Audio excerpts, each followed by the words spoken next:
Знаете ли, Европската уния е международна унија составена од 28 земји членки. Синџир од земји кои се вишат една по една.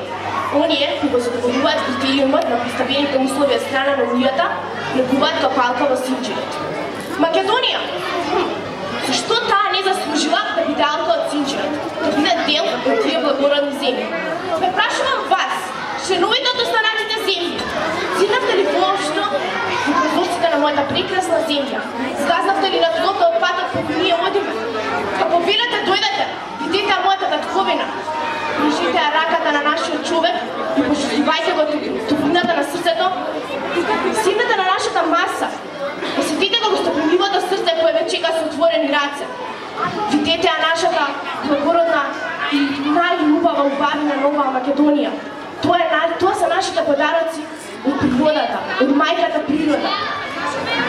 Влезете во нашите училишта, научите и вие за нашите херои, како што го правиме ние тоа. Научете за останатите земји, како што го правиме ние тоа. Поставивте 3 критериуми кои земјата треба да ги постави за да стане ваш член. Прв, политички критериум. Сметате дека треба да има демократија, право, заштита на малцинствата. Па имаме ние демократија. Човекот ужива сите права. А заштита на малцинството? Па тој збор кај нас ретко се употребува. Сите сме ние исти. Вториот критериум го наведовте како економски критериум. Мислевте на конкуренцијата од пазарните сили кои се во Европската унија? Па научивме ние да се бориме со конкуренцијата. Многу пати не потиснувале сметајќи не за економски сиромашна земја, но сепак не подклекнавме и обстојуваме на притисоците кои ни се вештачки наметнати.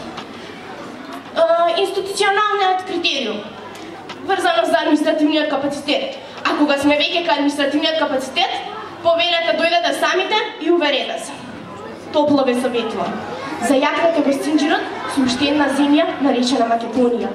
Со уште една богата земја, со уште еден народ кој има отворено срце да ви пружи љубов и да ве прими под ова македонско знаме кое за нашите пријатели никогаш нема да престане да свети.